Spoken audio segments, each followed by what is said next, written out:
jàppee bi ñu leen laajee wax nañu ñoom fi ñu jaar yëpp magasin yi ñu jot a attaqué fi ñu sàcc yëpp wax nañu ko nee nañu marché Gueule Tapée bu Cambérène sàcc nañ fa 15 millions Pikine parfumerie Sivo sàcc nañ fa 95 millions yu nekkoon ci coffre-fort. mooy juróom-ñeent fukki millions ak juróom ak juróom. waaw. magasin Madiale Ndiaye bu nekk marché Ngelaw foofu ñaari millions lañ fa jël. marché Tilène benn boutique bu nekk foofu 10 millions lañ fa jël fukki millions. Sahel gaz ñu ngi fa jël ñeent fukki junni. est-ce que du Sahel gaz sàccuñ fa fetal ak ay bon aussi. waaw ak fetal bi waaw fetal bi foofu lañ ko jëlee aussi waaw waaw. ak ay bon essence ak ay bon d'essence. sàcc nañ fa tam ñetti ordinateur foofu. voilà ñetti ordinateur sàcc nañ ko fa. magasin bu nekk marché Grand Yoff foofu ñu ngi fa jël 1 million 500 mille. carrière bi nekk Seras ñu ngi fa jël 500 000 francs. carrière bu nekk Rufisque HLM ñu ngi fa jël fukki millions. carrière bi nekk Thiès ñu ngi fa jël 300 000 francs.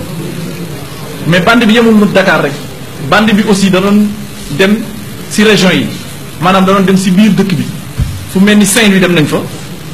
ASEP bu Saint-Louis jël nañ fa fukki millions ak juróom-ñett dem nañ Bambey jël fa benn million dem nañ Tivaouane jël fa ñaari millions. ak Mbour tamit dem nañ fa.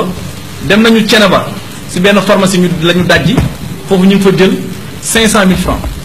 dem nañu Kaba aussi moom wetu xombal la benn pharmacie lañ fa attaqué jël fa tamit 500 000. dem nañu xombal aussi benn pharmacie lañ fa attaqué jël fa juróom-ñaari millions. dem nañu aussi Ngexox attaqué fa benn bureau ASEP jël fa 1 million. Mbour sànq wax nañ ko 6 millions lañ fa jël bañ ko xaymaa daal li ñu yóbbu foofu li ñu yóbbu lépp mot na ñeent fukki millions. ñaari téeméeri millions jël nañ ko bande bi jël na ko xaalis boobu nag lañ ci def bari na ñii jënd nañ ci ay oto ñii jënd nañ am na kenn koo xam ne sax jënd nañ ci bus bu jar fukki millions ak ñeent bus boo xam ne da doon daw entre Fatick ak Dakar am na ñu ci jënd aussi tamit ay nag ay xar am na ñu ci jënd matériel électroménager kon ay télé ay rajo yooyu yëpp aussi tamit saisir nañ leen am na ñuy saisir lu bari juróom-ñetti oto jël nañ ko ci ñoom ñu ngi fii ci commissariat bi ñu parqué fii à la disposition de la justice.